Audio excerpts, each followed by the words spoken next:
Hey guys, welcome back to Let's Play Dark Souls. In this episode we're heading to Undeadburg. We're looking for a bell to ring, because the Crestfallen Knight told us to. Now he could be just lying to us, but hey, it's the only lead we got, so we might as well follow it. And yes, this place looked like it's heading up, so we should probably go there. And there's a bunch of zombie Hollow Knights that we're gonna have to dispatch, because, well, they want to kill us, and we're not going to let that happen. I'm going to try not parry all that often, because the parry animation takes a while. Instead, I guess we're just going to backstab them all. Because that is a little bit easier to do. Right up there's a guy chucking firebombs at us. Not a fan of that guy, so we're just going to bait this dude out, wait for him to attack, and then get hit, because our shield sucks at the moment. That's my highest priority right now, is to actually get an upgrade for our shield, which there is one in Undeadburg, so we're going to do that, yeah.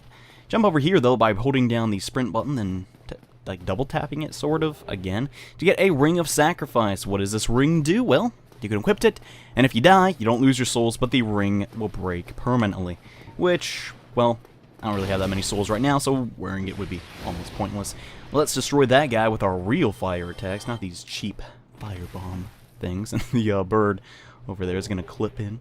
That's the bird that brought us here. He's a cool guy, I like it. But yes, so now those dudes are out of the way. We're getting closer to where we need to go, but there is a lot of enemies over here, and also a bloodstain. Let's actually look at that. That's a part of the online component of Dark Souls. Basically, if a player dies, you can see how they died by touching their bloodstain. See how this guy died? He just heads up there. He's apparently naked, and he falls off.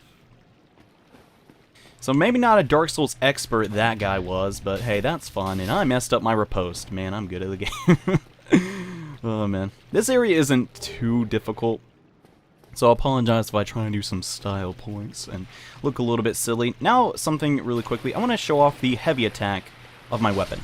It's that, as we dispatch Mickey Mouse. Oh. I keep saying dispatch, don't really know why. Essentially, I gotta really stop saying essentially, every weapon has a light and a heavy attack.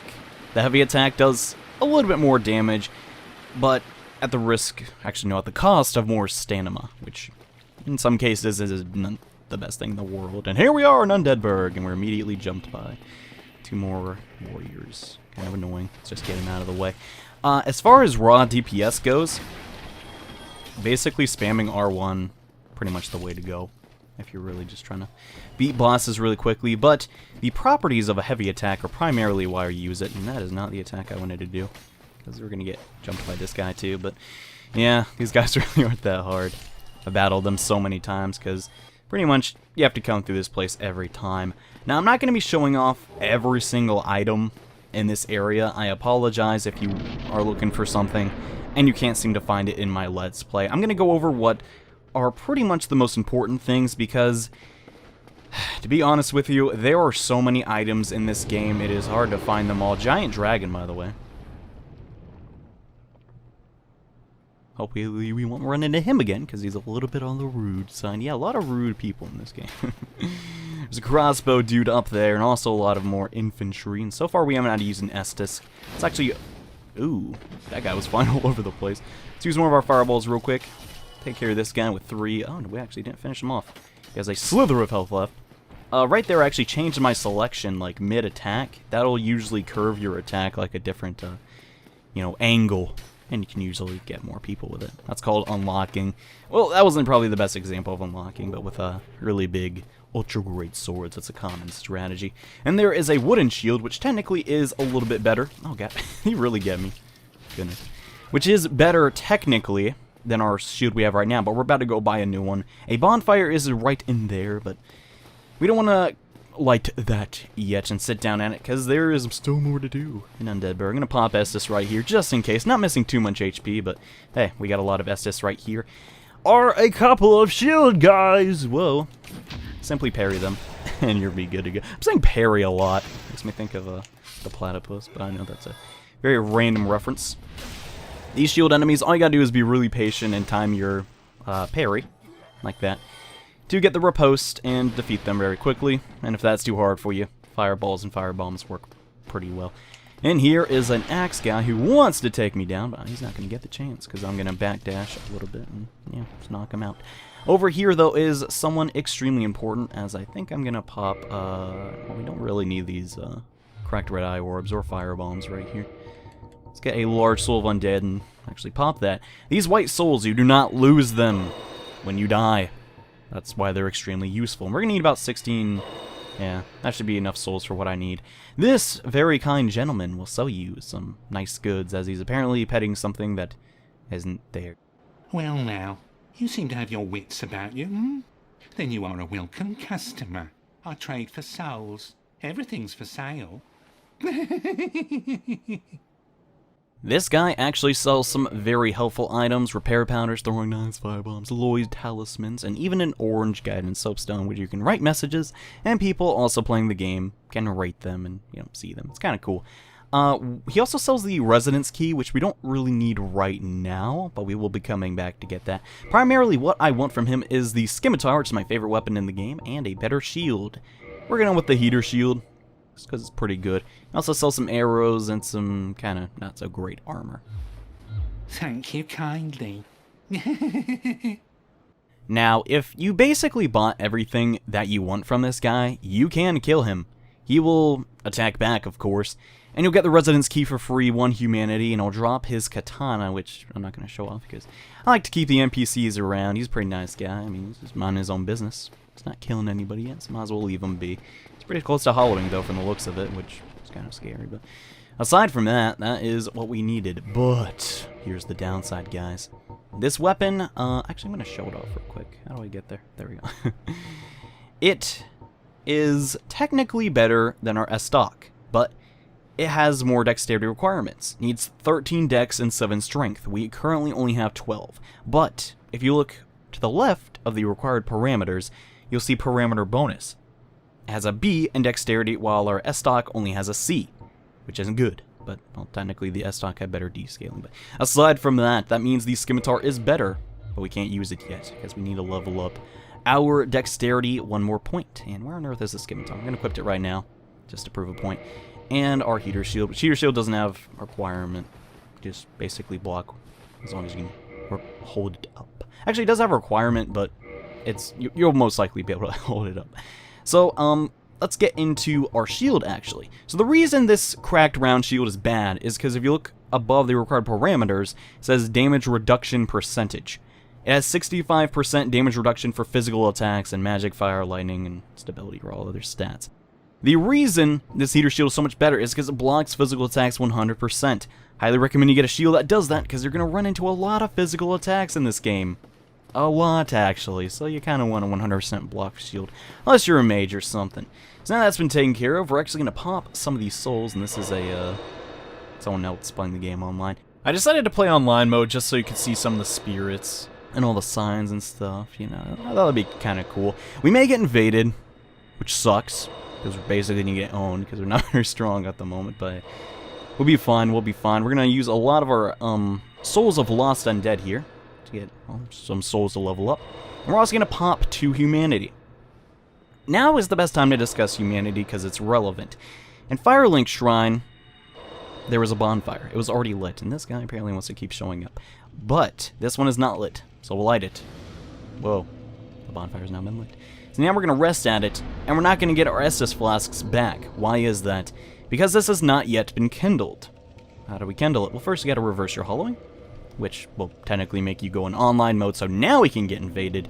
But we can also interact with other players and NPCs. So that's kind of cool. Then we're going to kindle it. This offers 1 humanity. You need 1 humanity to revert your hollowing, and 1 humanity to kindle.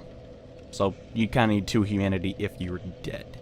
This is going to give us 10 Estus, which is very important. That is primarily what you will use humanity for. You can also use it for covenants and stuff like that, but we're not really going to get into that right now because it's not that important. We're going to get 1 level in dexterity, so we can use our scimitar, and 1 in vitality just to give us a little bit more health. You do technically get more health every time that you level up, but not nearly as much as just speccing directly into health. You know, that makes sense, don't it? Yeah. Let's backstab this guy real quick, and man, we're doing a lot more damage because this is a weapon that scales better with dexterity. And whoa, this guy, forgot about you, man. Get out of here. 2 shots. Take him down. Nice. So now what do we have to do? You can run away from these guys chucking firebombs at us, because they're not the best shots in the world, and come over here where we're going to get jumped by 3 dudes at the same time. It's going to be relatively annoying, but because we got the heater shield, we should be fine. Just going to pretty much just go around backstabbing them all and knocking them out in 1 hit. I could parry a lot of these guys, but I'll try and parry the other guy. I want to show off. Parrying is a lot easier to do with a shield like this. Certain shields have better... Actually, not just shields, there's actually weapons that parry attacks too. So keep that in mind, not all shields are equal. Heck, some shields cannot even parry at all. Yeah. I'm actually kind of good at parrying, but my recording software does lag my computer a little bit, which I know is a silly excuse, but yeah, parrying may sometimes be a little bit difficult. So I'm probably going to resort to mostly backstabbing to get rid of these annoying enemies that I really don't want to spend too much time dealing with. A guy's in here, though. Take care of him real fast. There is a... Is it this house or another house I'm thinking of? I think it's another house. There are a lot of items in Undeadburg, a lot of which I don't really care for, honestly, so I'll be showing off all the good ones for the most part, and I don't like this part, so I'm gonna just spam fireballs. Oh! I missed that one because I'm bad. Let's take care of this dude before he has time to get to us. We're not going to need fireballs for the boss of this area because there's a way better method of dealing with him, which is by coming over here. If you do not have the master key, you can open this door with the residence key, and inside is probably the best treasure in all of Undeadburg, right in this chest. The golden pine resin. What does this do? Basically, it's really helpful. It imbues your weapon with electricity, which sounds really cool just to start out with, but it makes you do extremely higher damage, which is great. Let's chop this crossbow dude out so we don't have to worry about him as we get closer to the boss. And I'm just going to take care of this spear dude. Oh my gosh. It's bringing friends, apparently. It's but the pyromancy pyroblast comes in. Pyroblast is not an attack in this game. Don't know what I was thinking. Oh my gosh. I don't like when they do this, man. You gotta fight both. Should just parry that guy right there, but whatever. So come on, let me parry you, parry. Goodness, there you go. Taking him down, guys. This is... I've done this level so many times. It's just... I guess it's not really that exciting. If it's your first time, though, do not expect to parry every single enemy. Trust me, it took a while to get this good. And there's an item up there. Don't actually know what that is. Can't imagine it's too amazing. Right up here, though, similar to the Undead Asylum, we're going to have a zombie trying to chuck something at us. But we're going to quickly get out of the way and get stabbed because you missed your parry frames, buddy. Alright, let's try that again. I don't like that attack, man. I don't like that one at all. It's too slow. It's another problem with battling these guys. Come on, stop blocking. If I had a kick animation, I'd kick you so hard. Oh my gosh. It actually did a number on me. Let's drink some Estus. We got plenty of Estus to go.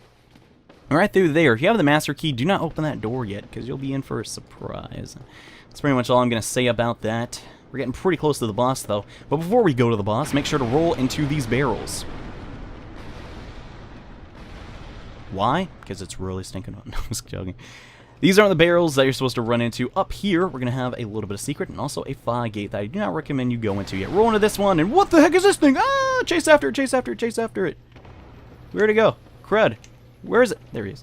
This is a crystal lizard basilisk thing. Kill it and get some rewards. 2 twinkling titanites and large titanites. Heck yeah, I'll take that. A lot of people don't know about that guy. What does Titanite do? Well, we'll get into that in the next episode, because there's a lot of stuff to explain. But if you're all ready to go, come inside here for the first boss fight. Ooh. Giant noob trap. Basically, what you're supposed to do for this boss fight is come all the way up here. You're going to find 2 little crossbow guys just chilling. Ugh, don't like these guys at all. Definitely made the first boss battle very difficult for me the first time I was playing. So now that's been taken care of, we're going to switch to our gold pine resin, slide down this ladder, and get ready to start the boss. I recommend dual wielding here. Not dual wielding, two-handing. Because this guy is kind of tricky. Yeah. Say hello to the Taurus demon. A lot of people think this boss is very hard. It can be your first time, but if you follow my advice, you'll be fine. Personally, I don't always do this, but the gold pine resin makes this boss a complete joke. Then, drop down, use a plunging attack. You're going to do a lot of damage. The Taurus demon, if memory serves me right, is weak to electricity. So it'll actually do a ton of damage. I mean, do a ton of damage regardless, but you know. The Taurus demon basically just abuse your range and roll out of his very easily telegraphed attacks.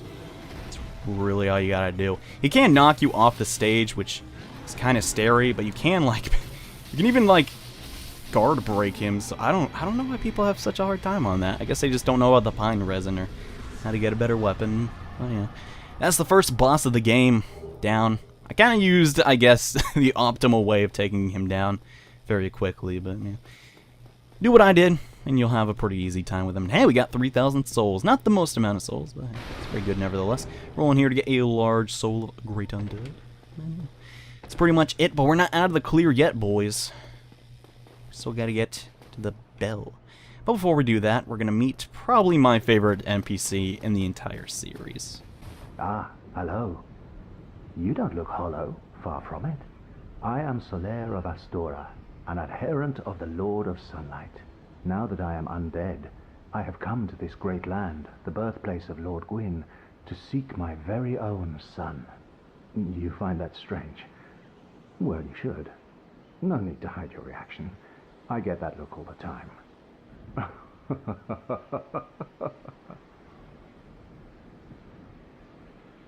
Oh, aha. So I didn't scare you. I have a proposition, if you have a moment.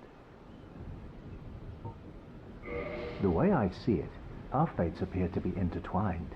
In a land brimming with hollows, could that really be mere chance? So what do you say? Why not help one another on this lonely journey? This pleases me greatly. Well then, take this. We are amidst strange beings in a strange land. The flow of time itself is convoluted, with heroes centuries old phasing in and out. The very fabric wavers, and relations shift and obscure. There's no telling how much longer your world and mine will remain in contact. But use this to summon one another as spirits, cross the gaps between the worlds, and engage in jolly cooperation. Of course, we are not the only ones engaged in this, but I am a warrior of the sun. Spot my summon signature easily by its brilliant aura. If you miss it, you must be blind. Oh, Solaire, he's so amazing, man. Yes, with this soapstone, we can be summon other people worlds and help them out in boss battles, which I'm probably not going to be showing off, but we can also summon Solaire, which, well, actually probably won't be showing off either, because kind of makes the game a little bit too easy in my opinion, but he also has some other stuff for us to hear. Oh, hello there. I will stay behind to gaze at the sun. The sun is a wondrous body, like a magnificent father. If only I could be so grossly incandescent. Yes, that is probably the most quotable line from the game. Also praise the sun, but it's not nearly as funny. Anyways, now it's time to die, because remember that dragon we saw in the beginning of the episode? He's back. He's going to attack you with a bunch of fire. Yeah, say hello to the Hellkite Drake. He's not a nice guy. He also glitched out there, because this game is kind of full of glitches. But yes, you're going to take a little bit of damage there. Just keep running and you should be fine. Let's kick down this ladder, though. And guys, I think that's going to pretty much do it for this episode of Let's Play Dark Souls. We beat the first boss of the game, met Solaire, and also got a new sword and shield. Join me in the next episode. Actually, we're going to level up a little bit. Let's get some more dexterity. That's far too much dex. Let's balance it out a little bit. Get some health. That should be good. Yes, I was just saying, join me in the next episode where apparently this really naked guy is going to keep staying on this bonfire. And we continue to go up and find the first Bell of Awakening. So see you guys then. Bye.